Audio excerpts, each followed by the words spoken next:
1985, Richard Thaler, récemment nommé prix Nobel pour ses découvertes en économie comportementale, accompagné de son ancien étudiant Debon, publièrent leur première étude qui causera un cataclysme dans les théories financières jusqu'alors en vigueur. Ils piochèrent dans toutes les actions du New York Stock Exchange les 30 actions ayant historiquement le mieux performé et les 30 actions ayant le plus chuté. Ils créèrent ensuite 2 portefeuilles hypothétiques et au bout de 3 ans, l'un des deux avait surperformé de 20% quand l'autre avait chuté de 5%.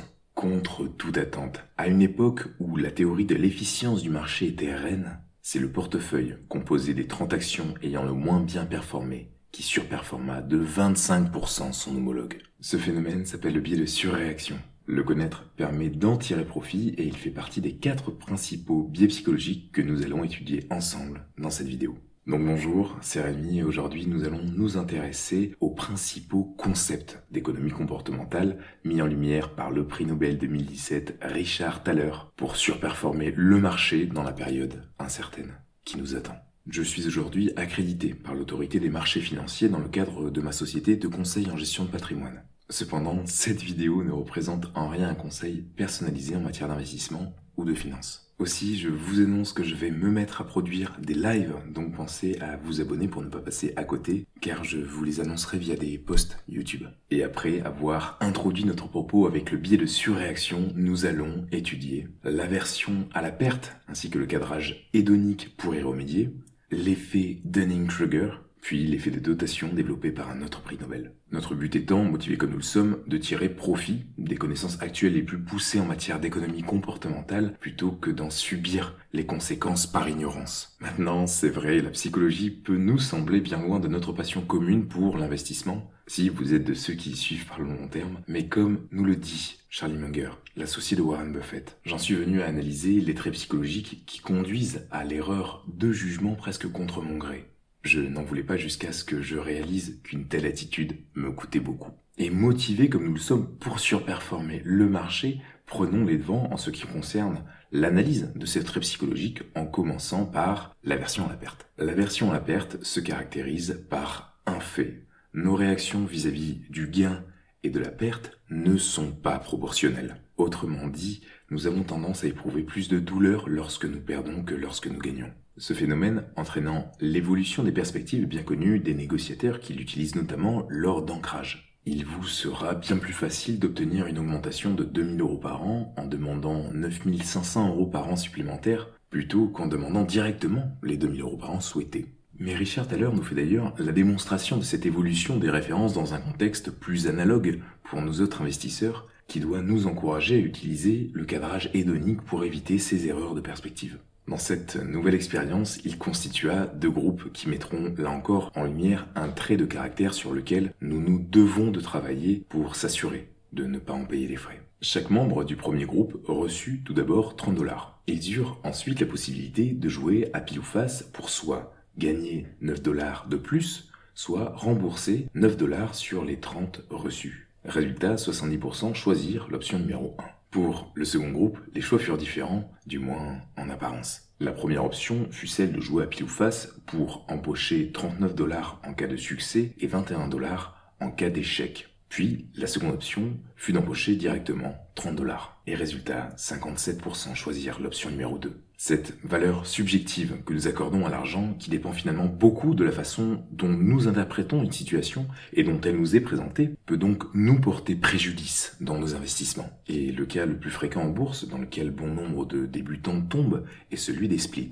L'idée du split pour l'entreprise est de diviser la valeur nominale d'une action en plusieurs actions pour augmenter la liquidité et ou l'accessibilité de ces titres. Ainsi, un actionnaire possédant une action A à 90 € qui subit un split divisant la valeur nominale par 3 possédera ensuite 3 actions à 30 €. Cependant, cela n'a rien changé à la capitalisation boursière de l'entreprise ou à la valeur de ce que vous possédez. La seule chose qui a changé, c'est le nombre d'actions. Car la nouvelle action A n'est pas moins chère du point de vue de la proportion de l'entreprise dont nous faisons l'acquisition. Tâchons donc de prendre du recul face à ce genre de fait et pour ce faire, il existe une méthode. Une méthode pour se protéger de ces défauts de subjectivité nommés cadrage hédonique. Par exemple, dans une situation où vous avez le choix de penser à un grand bénéfice. comme à la somme de tous vos dividendes, ou à plusieurs petits bénéfices, comme à chacun de vos dividendes pris séparément.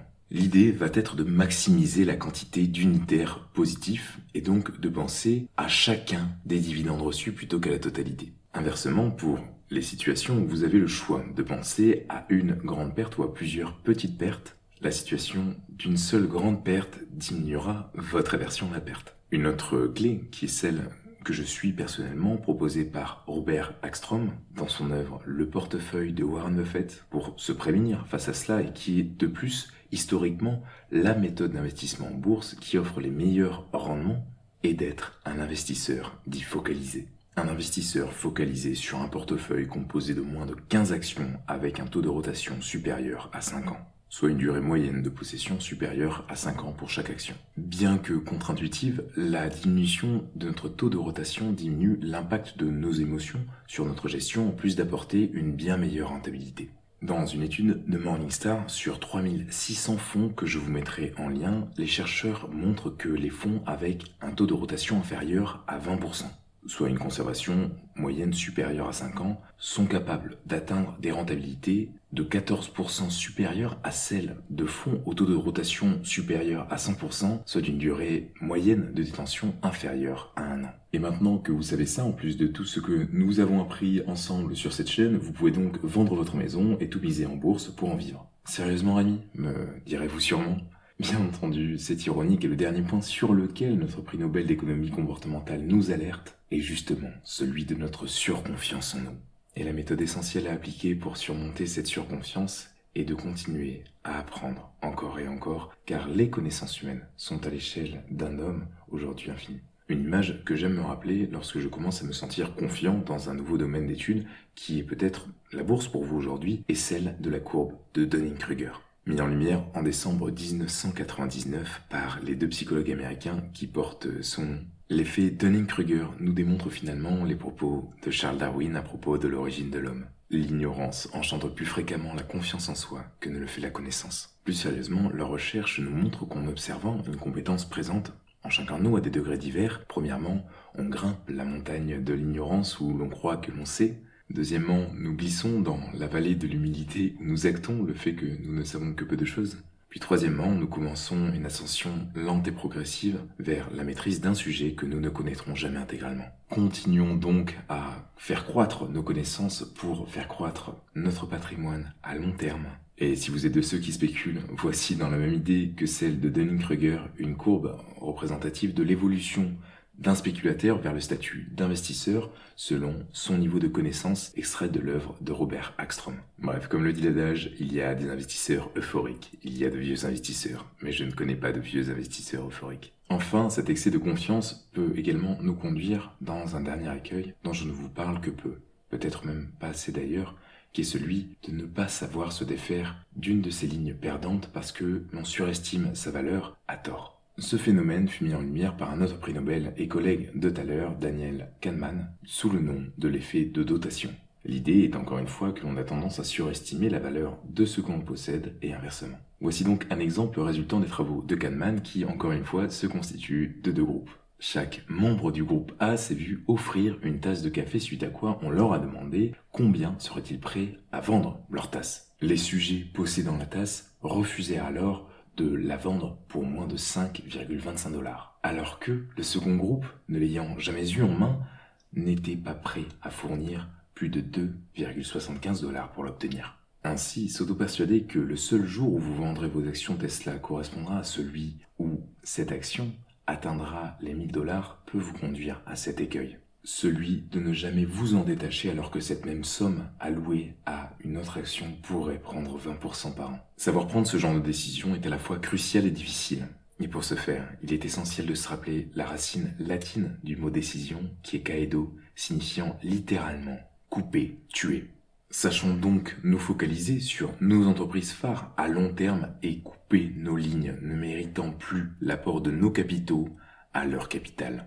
Maintenant, ces biais psychologiques peuvent nous ronger et c'est pourquoi il est essentiel d'échanger avec des gens comme nous, qui partagent et s'entraident autour d'une seule vision, celle d'un patrimoine fructueux à long terme en bourse. Et il existe une communauté par le long terme, gratuite, regroupant des centaines d'investisseurs aujourd'hui qui échangent et s'entraident quotidiennement à ce sujet. Cette communauté est accompagnée d'une action que je vous analyse personnellement mensuellement, donc voici un exemple, et elle vous est accessible directement en description de cette vidéo.